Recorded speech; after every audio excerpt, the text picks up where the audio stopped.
E aí pessoal, tudo bom? Tudo tranquilo? É o Básico, mais uma aula de controle, sistemas de controle e servomecanismo. Nós vamos começar a discutir a partir dessa aula estabilidade. Então, nós já passamos por um processo longo de modelamento, né? Espaço estado, diagrama de blocos, espaço de estados, como a gente caracteriza, né, alguns sistemas físicos. Eu mostrei um específico, motor de corrente contínua, mas vocês têm aí como modelar vários, né? O que a gente está trabalhando, pelo menos três, né? Que seria o MagLab, robô de equilíbrio dinâmico.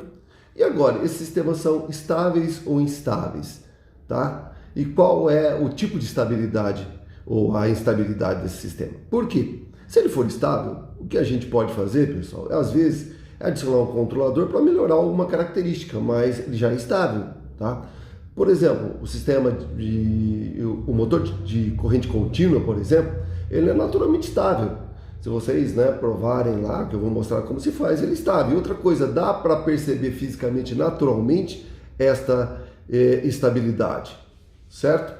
Você fala assim, como assim é possível? Se você pega um motor de corrente contínua, tá? Aplica uma tensão nele, ele vai para uma velocidade angular, e se nada acontecer, se nenhum fator externo for aplicado ao motor, ele vai permanecer com essa velocidade constante, teoricamente eternamente. Então, ele foi para um valor estável e permaneceu. Então, ele é um sistema estável. Se você pegar um sistema de levitação magnética, certo? A gente consegue, caracterizando o sistema, dá para provar que, obviamente, ele não é instável.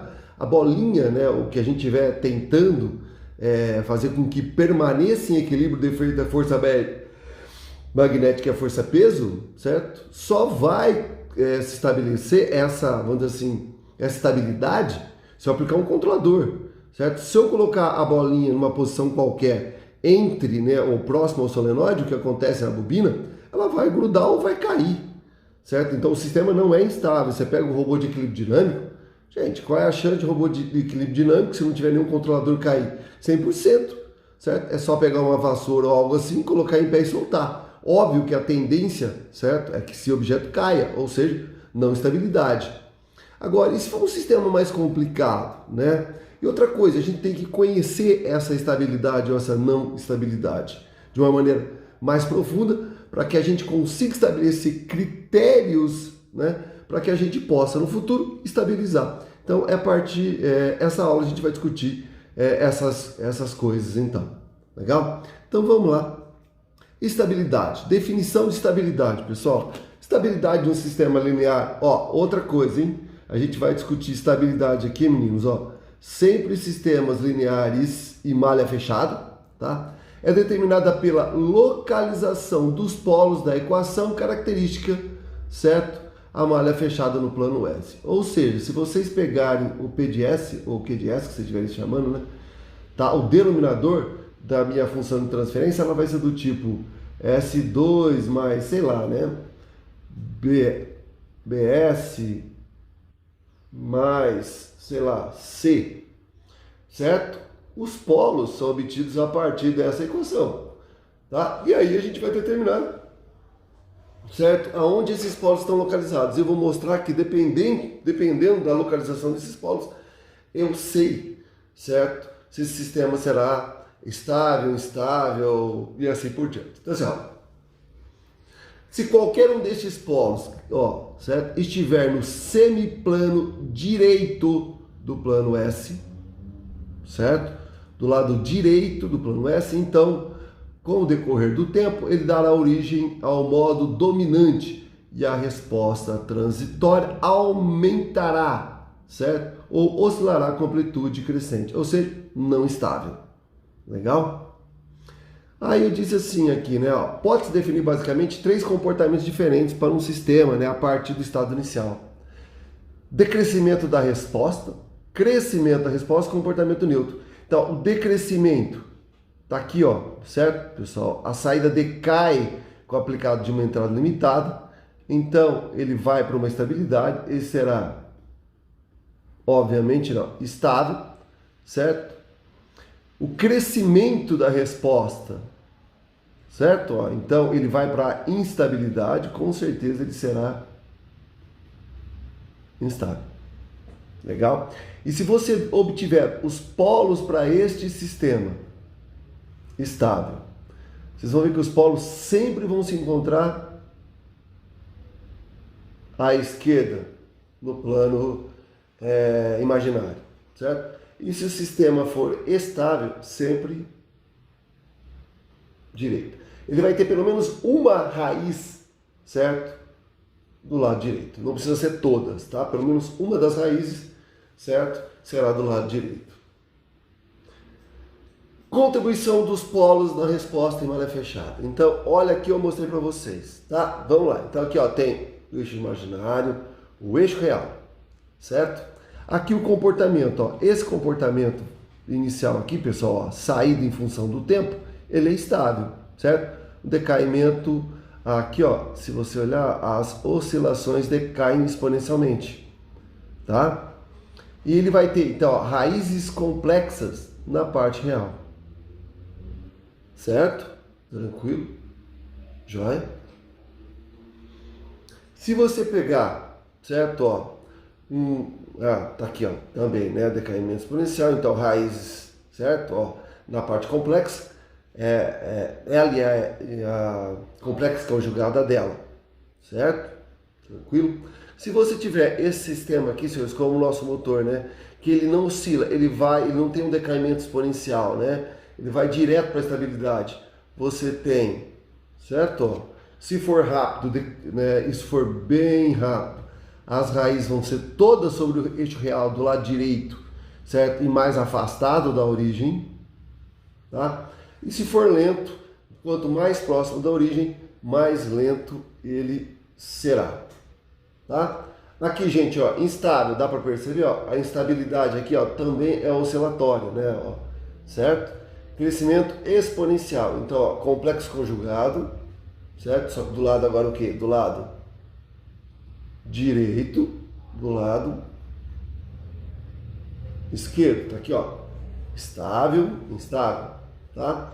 E se você tiver raízes reais, só que agora, pessoal, ó, positivas, certo? Você tem isso, né? Ó, ou um crescente muito rápido, ou um crescente, né, mais lento, tal, que tá aqui, certo? Mas não importa. O que eu quero que vocês entendam é raízes, qualquer uma delas, uma apenas, certo? Não importa onde. Do lado direito o sistema será instável, do lado esquerdo o sistema será estável, tá? Tá, a minha pergunta é, como é que eu determino os polos zero? Gente, tá? Se você pegar um sistema, como eu estou dando o exemplo aqui, né? S, uma função de transferência, ou seja, S mais 10, S2 mais 20, S mais 5, eu já ensinei a obter polos e zeros, certo? Ou seja, essa daqui dá para fazer na mão, não tem problema nenhum. Então, ó, o zero, você tem um zero em menos 10, resolvendo essa parte de baixo, você tem os polos, certo? E com certeza não, aparentemente ela é estável, porque esse polinômio aqui vai me gerar raízes, né, do lado esquerdo do meu plano S, tá? Só que para sistemas mais complexos dá para fazer isso de maneira aplicada, usando ou o Scilab ou o MATLAB, certo? Eu vou disponibilizar vídeos que eu já fiz falando como se faz isso no Scilab, eu vou mostrar como se faz isso no MATLAB, certo? É muito simples nos dois casos, não tem como errar isso. E a partir desse que a gente vai chamar de diagramas de polos e zeros, certo? Que na verdade representa a posição dos meus polos e zeros no plano complexo, eu vou saber, na verdade, inicialmente, eu quero que vocês só me digam isso, ou só entendam isso, se o sistema é estável ou instável. Legal? Então, ó, eu vou começar com um exemplo usando o MATLAB, bem facinho, tá? Então, ó, exemplo, determinar os polos e zeros da função dada abaixo, certo? O que eu vou fazer? Eu vou pegar o MATLAB, certo? E vou abrir o MATLAB. Quando você abre, pessoal, a primeira coisa que ele apresenta, né, ó, tá aqui a sua área de trabalho do MATLAB, certo? Ah, Basta, eu não vou fazer isso lá no Simulink.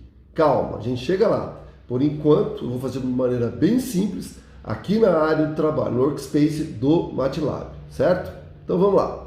Primeiro, Se essa é a minha função de transferência, eu tenho que montar minha função de transferência ou na forma, né, meu modelo, ou na forma de função de transferência ou espaço de estados no MATLAB. Eu tenho que dizer quem é o meu sistema para o MATLAB. Como é que eu faço isso? Gente, se for na forma de função de transferência, o numerador num. Então, ó, lembra aqui, certo? Eu sempre gosto, porque a gente nunca sabe qual a versão do MATLAB que está trabalhando, né? Deixar os expoentes aqui de cima e de baixo iguais. Então, ó, se não tem expoente S2, certo? No meu numerador, ele vale 0. O que acompanha S1 é 1 e o termo independente é 0. É 10, desculpa. Ponto e vírgula. Vou definir quem é o meu vetor DEM. Então, ó, 1, 20 e 5. Então aqui, pessoal, ó, 1, 20 e 5, tá? Vou dizer que esse modelo vai estar na forma de função de transferência. Vou criar uma função de transferência G, então a função é TF, certo? Transferential Function, num DEM. Se vocês não colocarem o ponto e vírgula aqui, pessoal, ele vai montar para vocês. Você fala, tá, Bárcio, e para montar o diagrama de polos e zeros? O MATLAB, senhores, usa exatamente essa função que é chamada PZMap. Tá? Então, ó, fazendo isso lá no MATLAB, olha que legal, ó, num 0, 1, 10, ponto e vírgula, DEM 1, 25, ponto e vírgula, a minha G é a função de transferência num DEM. Tá? Como eu não coloquei ponto e vírgula, ele vai mostrar aqui. Eu gosto de mostrar para ver se a gente, né, realmente montou a função de transferência de maneira correta, né, se não faltou nada, se não tem coisas abaixo, tá? Então, ó, S mais 10, S2 mais 20S mais 5. Puta, perfeito, legal? Vou aplicar o meu comando, PZMap G. Pessoal, o que vocês vão ver, né, o MATLAB gerando o meu diagrama de polos e zeros. Está aqui, certo? Então, ó, map polos zeros, certo? Eixo real, tá? E eixo imaginário. O legal é, certo? Editem, obviamente, esse gráfico, passa aqui para o português, né? Aqui também, aqui também. E se você olhar, você fala, nossa, certo? Você tem aqui, ó, uma bolinha e duas cruzinhas, tá? Isso significa o quê? Senhores, o MATLAB, por default, usa a bolinha para representar zeros, tá? Se você clicar e editar, você pode colocar cruzinha, bolinha cheia, o que você quiser. Por default, tá? E cruzinha, certo? Os meus polos, tá? Então, ó, tem um 0 em menos 10, coerente, né? Porque S mais 10 sendo igual a 0, né? Para 0, a gente tem que fazer, né, o numerador igual a 0, certo? S igual a menos 10, tá aqui, certo? E resolvendo, eu tenho dois denominadores. Só que olha só que legal, pessoal. Eu fiz, né? Se vocês olharem, ó, os dois polos estão do lado que esquerdo do meu diagrama. Se estão do meu lado esquerdo, é óbvio que aquela minha função de transferência representa um sistema estável, tá? Você fala, Bárcio, eu quero saber exatamente quais esses valores. Isso aqui, ó, é próximo a 20, né? Esse é muito próximo a 0, mas não é. Gente, tranquilo. O que vocês vão fazer? Ó? Identificando os polos e zeros, tá? Se você vier com o mouse de vocês e clicarem em cima ou do X ou da bolinha, aparece aqui, ó, o sistema é o G, um polo em menos 19,7, certo? Aí ele dá o overshot em porcentagem, a frequência em radianos por segundo. Não interessa o que seria isso agora, depois a gente mostra, tá? Então, ó, tem um 0 em menos 10, tá aqui, ó, 0 em menos 10, e tenho, certo, o outro polo em menos 0,253. Então, ó, negativo, do lado esquerdo, tá? E negativo também, tudo do lado esquerdo, então o sistema é realmente estável. Eu gosto, né, que vocês apresentem o sistema desta forma, tá? Porque assim fica claro onde é que estão os polos e quanto eles valem, tá? Como todos os polos, então, pessoal, estão do lado esquerdo do diagrama do sistema, o sistema será real. Então, isso dá para ser feito sempre, tá? Então, uma das primeiras coisas que a gente faz quando a gente acaba, né, de caracterizar o sistema, tem a minha função de transferência, ou representar o meu sistema, né, a representação dinâmica do meu sistema, ou espaço de estados, ou função de transferência, apesar de muitas vezes eu saber, né, eu tenho conhecimento, eu sei que aquele sistema é instável, né, não tem muito milagre quanto a isso, joia? Mas o legal seria, né, o legal é realmente, certo? Determinar essa instabilidade dessa forma, gerando um diagrama de polos e zeros, e não só isso, né? Sabendo onde está o polo, certo? Um dos métodos de controle chama realocação de polo. Para realocar um polo, ou seja, para tirar ele do lado direito e para jogar para o lado esquerdo, eu tenho que saber exatamente onde ele está. Legal? Então é sempre legal vocês fazerem isso. Joia, pessoal? Então essa aula é só, bem curta, bem tranquila, tá? Espero que tenham gostado. Comentem, inscrevam-se no canal, deixe seu like. É isso aí, pessoal. Muito obrigado. Até mais.